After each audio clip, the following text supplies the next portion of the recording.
Assalamualaikum warahmatullahi wabarakatuh. Perkenalkan, nama saya Regar Herlambang dari Universitas Islam Negeri Siber Syekhnuddin di Cirebon, jurusan Tadris Ilmu Pengetahuan Sosial.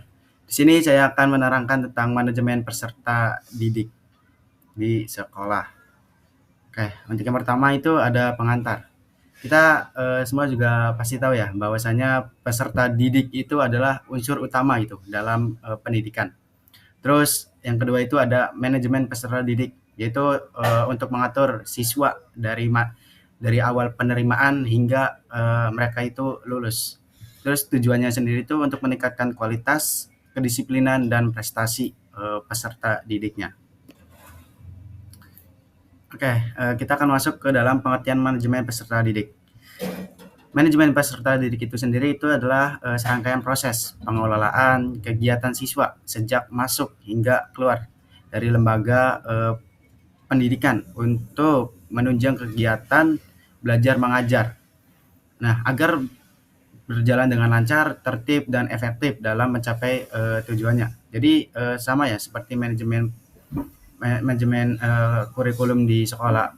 Manajemen peserta didik juga itu adalah untuk mengelola bagaimana jalannya pembelajaran untuk peserta didiknya itu agar lebih tertib lagi dan lebih efektif dalam untuk mencapai tujuan dari tujuan pendidikan.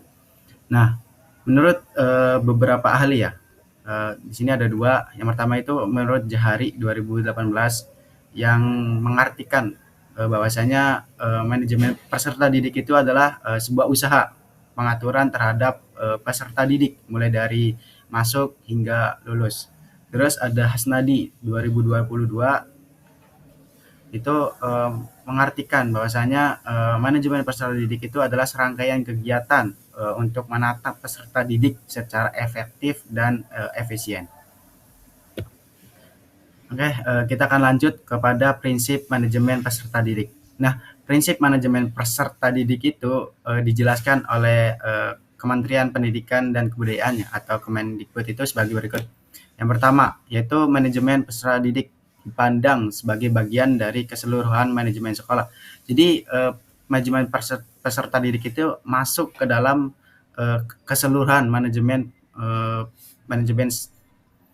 sekolah, yaitu yang dimana pastinya itu termasuk dari bagian sistematis yang sangat kompleks gitu. Terus yang kedua itu ada segala bentuk manajemen peserta didik harus ditunjukkan untuk mengemban misi pendidikan dalam rangka mendidik peserta didik. Terus yang ketiga itu ada kegiatan manajemen peserta didik harus diupayakan untuk mempersatukan peserta didik yang mempunyai berbagai ragam latar belakang dan perbedaan budaya. Ini pastinya sangat-sangat sangat-sangat penting karena Indonesia sendiri itu adalah negara dengan multikultural yang dimana pastinya banyak gitu orang-orang dari latar belakang yang berbeda dan pasti juga banyak perbedaan entah itu dari bahasa, suku, agama dan lain sebagainya. Terus yang keempat itu ada kegiatan peserta didik haruslah itu dipandang sebagai upaya pengaturan terhadap pembimbingan peserta didik. Jadi kegiatannya itu harus benar-benar membimbing bagaimana peserta didik itu berproses di dalam pendidikan tersebut itu dengan upaya ya kita bimbing gitu sebagai seorang guru, sebagai seorang manajemen pendidikan sekolah yang dimana pastinya banyak sekali gitu orang-orang di dalamnya itu ditujukan untuk membimbing bagaimana peserta didik ini bisa meraih atau bisa mencapai tujuan dalam pendidikan. Terus yang kelima itu ada kegiatan manajemen peserta didik harus mendorong dan memacu kemandirian peserta didik. Pastinya banyak gitu kegiatan-kegiatan yang di sekolah juga pastinya untuk mendorong, memacu kemandirian peserta didik. Ini tuh bertujuan agar peserta didik ketika memang sudah lulus itu bisa gitu mendapatkan kemandirian entah itu secara pemikiran atau bahkan secara manajemen entah itu kehidupan, keuangan dan lain sebagainya agar peserta didik ini mampu dan siap untuk menjalani kehidupan setelah sekolah. Terus ada manajemen peserta didik harus fungsional bagi kehidupan peserta didik baik di sekolah terlebih di masa yang akan datang. Jadi manajemen peserta didik ini juga harus fungsional dalam artian pembelajaran dan pembinaannya itu harus disesuaikan dengan zaman baik terutama ketika untuk persiapan siswa di masa yang akan datang seperti entah itu bagaimana cara mencari pekerjaan atau bagaimana cara mengelola keuangan karena itu kan pastinya sangat dibutuhkan siswa gitu dan juga pastinya sangat fungsional gitu untuk di masa yang akan datang. Terus ada penyelenggaraan manajemen peserta didik mengakui karakteristik peserta didik antara lain yaitu intelektual, minat, bakat, kebutuhan pribadi, pengalaman, dan keadaan fisik. Jadi ini penyelenggaraan manajemen peserta didik itu harus mengakui gitu karakteristik peserta didiknya. Terus antara lain kayak intelektual, pastinya setiap orang juga memiliki intelektualnya masing-masing dan itu tuh harus ditunjang dan dibina gitu oleh manajemen peserta didik ini untuk mereka itu lebih mencapai tujuan mereka gitu dalam berintelektual. Terus ada minat. Kita juga harus mengarahkan peserta didik ini bagaimana caranya mereka itu menemukan gitu minat mereka, menemukan apa yang mereka sukai agar mereka itu bisa gitu untuk mengembangkan bakatnya. Nah, terus ada kebutuhan pribadi. Ini tuh semacam bagaimana kita sebagai seorang guru itu harus tahu gitu kebutuhan pribadi dari siswanya itu seperti apa. Entah itu mereka ada berkebutuhan khusus atau lain sebagainya. Karena kebutuhan pribadi ini menyangkut banyak aspek gitu untuk bagaimana jalannya penyelenggaraan di manajemen sekolah, bagaimana penyelenggaraan pendidikan di sekolah. Terus ada pengalaman. Penyelenggaraan manajemen peserta didik juga harus mengedepankan sebuah pengalaman yang dimana pastinya pengalaman juga sangat berguna gitu. Walaupun pengalaman sekecil apapun pastinya akan sangat berguna ketika peserta didik ini untuk untuk dirinya sendiri ketika memang peserta didik tersebut itu kurang dalam pengalaman. Terus ada keadaan fisik. Kita tahu lah pastinya banyak gitu anak-anak yang cukup keadaan fisiknya itu cukup sangat memprihatinkan. Jadi kita sebagai seorang penyelenggara manajemen peserta didik itu harus mengetahui gitu akan keadaan mereka yaitu dengan cara ketika emang ada di orientasi peserta didik atau MPLS itu kita harus tahu gitu keadaan fisik mereka itu cukup membadai kah atau tidak ketika sedang mengikuti orientasi tersebut. Oke, kita masuk ke ruang lingkup. Di sini saya mengambil 3 dari ahli ya. Yang pertama ada Jahari. Jadi ruang lingkup menurut Jahari itu ada perencanaan peserta didik, pembinaan peserta didik, evaluasi peserta didik, dan mutasi. Jadi perencanaan peserta didik itu bagaimana caranya kita sebagai seorang manajemen peserta didik itu merencanakan jalannya penyelenggaraan, jalannya pembelajaran, jalannya tujuan untuk peserta didik ini capai gitu. Terus ada pembinaan. Ini juga masuk ke dalam perencanaannya. Bagaimana caranya kita sebagai seorang guru itu membina, bagaimana sih cara kita menemukan minat mereka, membuat mereka mandiri, membuat mereka ahli dalam bakatnya atau bahkan hal yang lainnya. Terus ada evaluasi peserta didik. Pastinya setiap sekolah itu ada mengadakan ujian dan ujian itu harus benar-benar memiliki output yang bisa membuat peserta didik ini mampu dan siap gitu dalam menghadapi kehidupan dan benar-benar siap untuk lulus sebagai seorang siswa. Terus ada mutasi peserta didik. Ini mencakup bagaimana jalannya pemberhentian atau perpindahan peserta didik. Nah, peserta didik. Terus yang kedua itu menurut Hasnadi 2022. Yang pertama itu mesti ada perencanaan, sama seperti sebelumnya. Perencanaan ini juga pastinya sangat-sangat ini ya, sangat-sangat dibutuhkan gitu untuk bagaimana jalannya manajemen pendidikan peserta didik. Terus ada pengembangan dan pembinaan, evaluasi dan mutasi. Terus menurut Wasiati masih sama ya, ada perencanaan, pelaksanaan, evaluasi dan tindak lanjut. Ini adalah bagaimana kita sebagai seorang guru atau sebagai seorang bagaimana manajemen peserta didik itu menindaklanjuti itu apa-apa saja yang benar-benar dibutuhkan oleh para peserta didik, entah itu kebutuhan akan yang tadi mutasi peserta didik atau sebagai hal lain sebagainya. Terus ada tujuan manajemen peserta didik. Nah, tujuan dari manajemen peserta didik ini pastinya sangat-sangat penting dan pastinya adalah hal yang krusial gitu. Untuk yang pertama itu ada menunjang kelancaran proses pembelajaran. Tentunya proses pembelajaran juga pasti harus ada manajemen, dan manajemen peserta didik itu harus menunjang gitu bagaimana kelancaran proses dari pembelajaran tersebut. Terus ada pengembangan potensi dan karakter. Pengembangan potensi dan karakter itu pastinya sangat penting karena peserta didik juga adalah unsur utama gitu dalam pendidikan. Terus ada menjaga keteraturan dan efisiensi administrasi sekolah. Nah, menjaga keteraturan dan efisiensi administrasi sekolah sendiri ini pastinya mencakup bagaimana peserta didik itu ikut dalam administrasi entah dari awal sampai akhir. Itu tuh mencakup kayak pembayaran SPP, terus bagaimana caranya terus kayak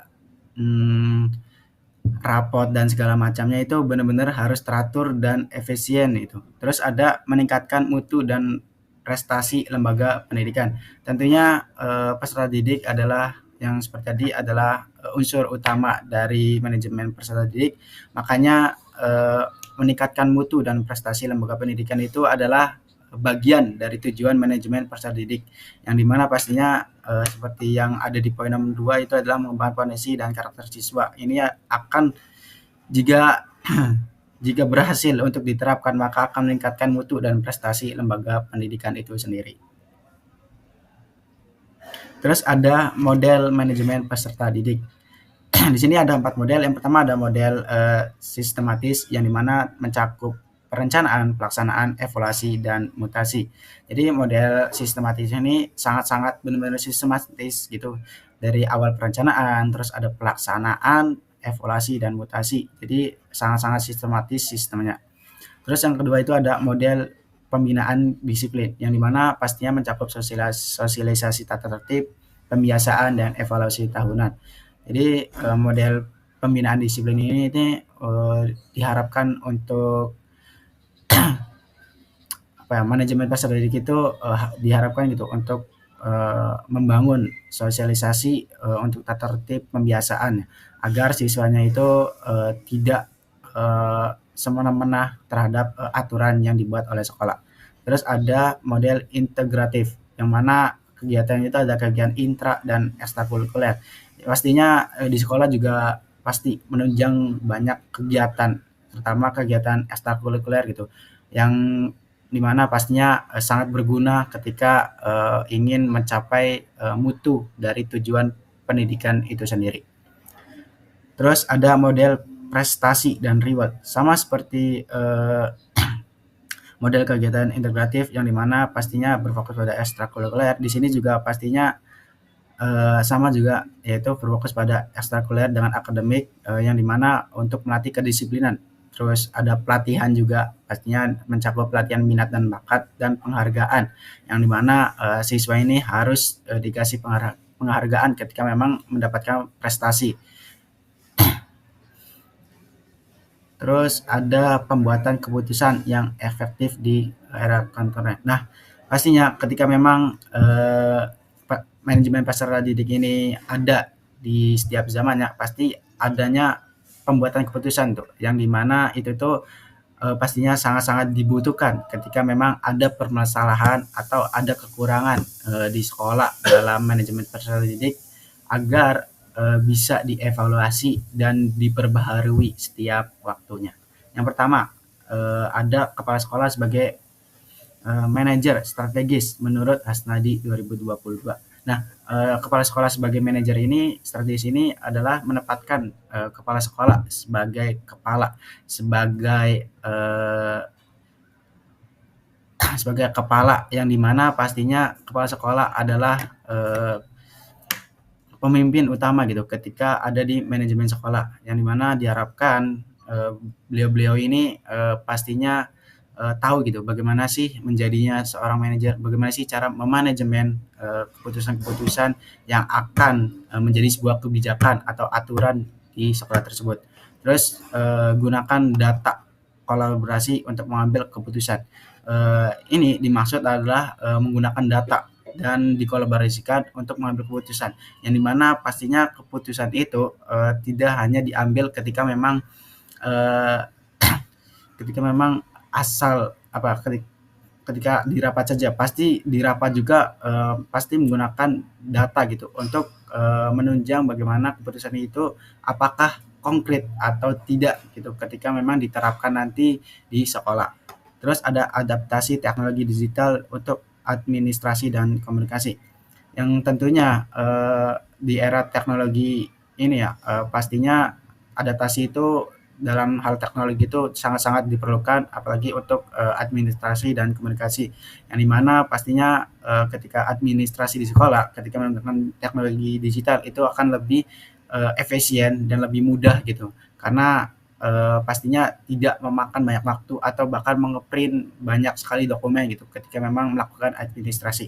Terus untuk komunikasi, pastinya komunikasi entah itu antara guru dan siswa, siswa dengan guru, atau guru dengan orang tua, pastinya lebih mudah gitu ketika memang mengadaptasi teknologi digital ini. Karena di zaman yang serba digital ini pastinya kebutuhan akan kemudahan dan pragmatis itu sangat-sangat dibutuhkan. Yang dimana pastinya komunikasi ini pasti lebih mudah diterapkan. Terus melibatkan siswa, guru, dan orang tua dalam proses keputusan. Nah, hal ini juga masuk ke dalam pembuatan keputusan yang efektif ya di era kontemporer ini, karena melibatkan siswa, guru, dan orang tua dalam proses keputusan ini benar-benar sangat efektif. Karena mereka lah yang ada sebagai pionir utama ketika memang adanya di sekolah gitu. Jadi melibatkan ketiga poin ini adalah keputusan yang sangat-sangat efektif. Terus ada keputusan berbasis data, yaitu manajemen transparan dalam berkelanjutan.